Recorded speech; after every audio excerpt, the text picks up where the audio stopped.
nenhuma mulher é igual a Pietro, ninguém é igual. O que a gente entende é que todos nós temos as nossas particularidades, as nossas individualidades, em certo sentido, né? Mas é importante a gente refletir que essas individualidades, essas desigualdades, elas não vêm a partir de um processo natural, tá ligado? Claro que a gente vai ter inclinações a gostar mais de uma coisa, a gostar menos de uma coisa, mas isso é muito da forma como a gente é socializado, da forma como a gente é inserido na dinâmica do mundo, tá ligado? Então, se você tem ali um ambiente social, alguma coisa que é muito videogame, blá blá blá blá blá, pô, existe uma tendência que não significa se dizer em verdade, mas uma tendência que a pessoa vai gostar mais disso e tal. Não é à toa que a gente vê que determinados grupos sociais têm comportamentos muito similares. Tipo, a gente olha, por exemplo, é aquele vídeo lá do Boy Boy, da Coreia Popular, dos australianos falando, lá todo mundo é igual, aqui é zoado. E aí tava todo mundo de cabelo comprido igual também. O que eu acho que é importante a gente ressaltar é, as pessoas não são iguais. Existe sim um elemento de individualidade, mas esse elemento de individualidade, ele é dado pelo meio que a gente tá. Ele é muito influenciado por isso, mas muito influenciado por isso. A gente não tem desejos da ordem natural, uma coisa que vem do nada, né? Não, ele vem da dinâmica da sociedade material, da linguagem, de uma série de coisas que nos colocam enquanto sujeitos no mundo, né? Que nos colocam enquanto pessoas. Agora, o que essa galera diz é que a desigualdade econômica é um negócio importante. E aí que tá um outro furo. Primeiro porque nós marxistas não defendemos que as pessoas devam ser iguais economicamente. A gente não defende igualitarismo, igualdade nesse sentido. O que a gente defende é que os trabalhadores tenham acesso aos meios de produção e os trabalhadores possam ter acesso ao fruto integral do seu trabalho. É só isso, né, entre aspas. O que a gente defende é que os trabalhadores, você aí que trabalha, que você não ganhe só uma parte do que você produz através do salário, mas que você possa acessar mais frutos do seu trabalho. Que você possa ter uma vida que seja digna, garantida pelo trabalho. E não trabalhar para sobreviver, tá ligado? Não trabalhar para sobreviver, que é o que a gente vive. Então, a gente defende um processo em que não é que vai precisar ter igualdade, né? Porque a defesa da igualdade significa também a presunção de que a desigualdade ainda existe enquanto um conceito. Não, a gente não defende isso. A gente entende que as pessoas são socialmente diferentes. Elas são fisicamente diferentes. Nem melhor, nem pior, são diferentes. Por isso que também não faz sentido existirem pessoas que se dizem de esquerda, ou pessoas que dizem comunistas, ou qualquer coisa assim, que não lutem justamente pela ascensão, pela participação, pela libertação de outros grupos que sofrem outros tipos de opressão que não sejam só as opressões via do trabalho, via exploração capitalista. É fundamental para qualquer marxista, para qualquer comunista, estar fechado com um projeto de emancipação da humanidade de todos os grupos que são, de alguma forma, afetados pela lógica do capital. Então não são só os trabalhadores, mas são as trabalhadoras mulheres, são as trabalhadoras negras, são os trabalhadores LGBT, tá ligado? São todos esses grupos que fazem parte da nossa Constituição Social e que sofrem mazelas estruturais e sociais de grupos mais marginalizados ainda. Então a gente falar que é possível lutar contra o capitalismo e deixar essas ditas pautas que tem essa percepção de entender outros grupos que sofrem opressões diferentes de lado para o segundo momento, isso é falso, isso é mentira, isso é impossível,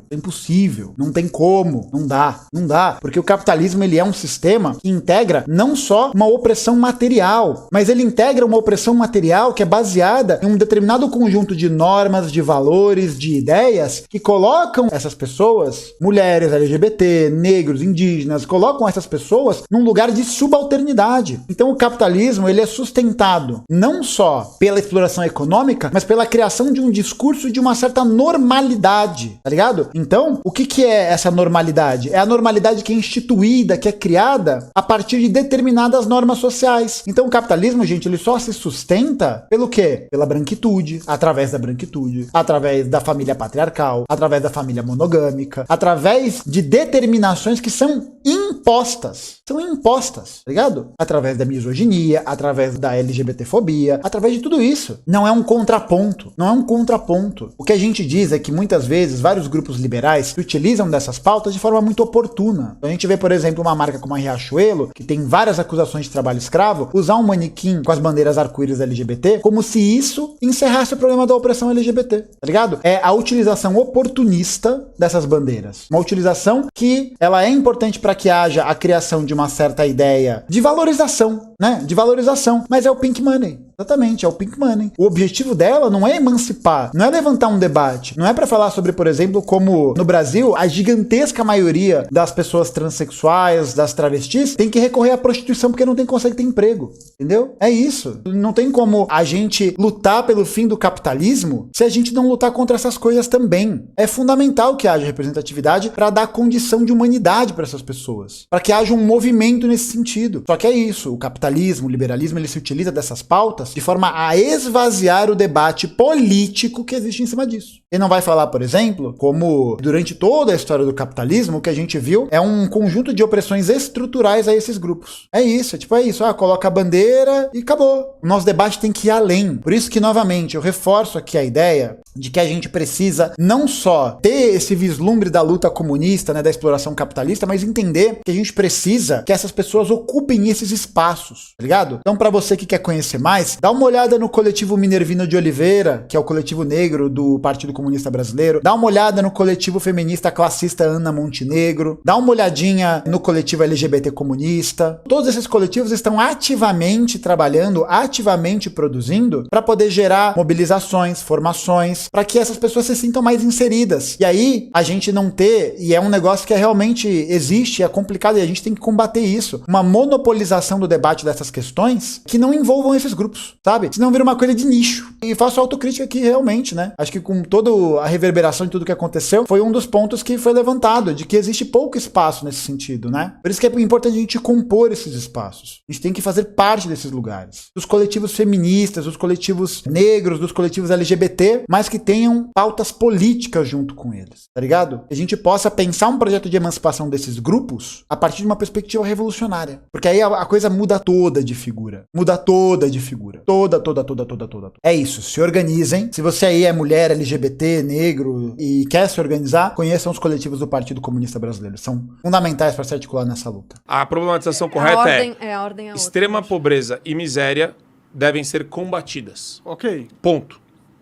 Desigualdade. Isso não é desigualdade. Se a Pietra Não é desigualdade. Ter pessoas ultra ricas e pessoas extremamente pobres não é desigualdade. for Outro uma fenômeno. gênia da computação, fizer uma empresa... É legal, né? Tipo, a Pietra ela é uma gênia da computação. Ela nasceu com um chip, né? Ela nasceu gênia da computação. Nasceu assim. Pá.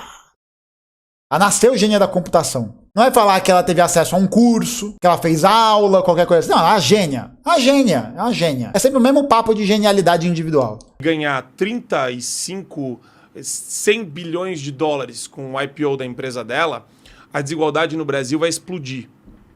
Entendeu? Não, Ninguém. Isso O cara é que bom. combate a desigualdade é um ressentido, pobre de espírito, Verdade. Zé Mané. Caralho, refutado.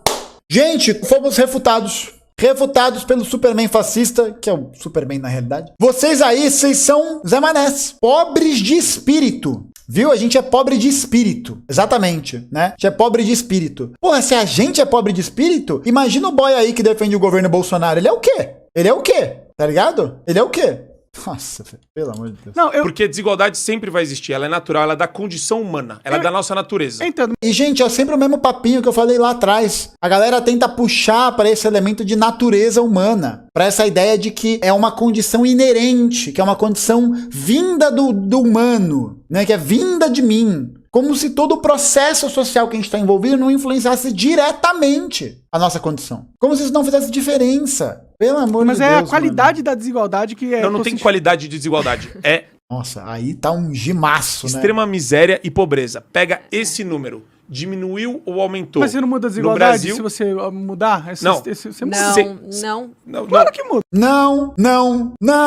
Não, qualidade da desigualdade, velho. Não, exato, essa ideia de natureza humana é eugenista. É uma ideia eugenista, cara. Nossa, velho, pelo amor de Deus. Esses dois trabalham na Jovem Pan. Na Jovem Clã, na verdade, né? O Monark fala a qualidade de desigualdade. Mano, pelo amor de Deus. Não, porque, porque aqui, essa ó, o gráfico pessoa, é assim, ó. O gráfico ela é assim. já tá O na gráfico dependência é- do Estado, dos de qualquer miseráveis forma. tá- Nossa, e vai falar do gráfico, né? Será que ele vai falar, por exemplo, que boa parte das pessoas que foram retiradas da pobreza extrema eram pessoas da China? Será que ele vai falar isso? Que foi durante o governo socialista da China, de Mao Zedong, que houve essa diminuição? Boa parte daquele gráfico é puxado por aquilo, tá? É puxado por aqueles dados. Beleza? Só isso, assim. Assim, ó. Esse Isso. número aqui.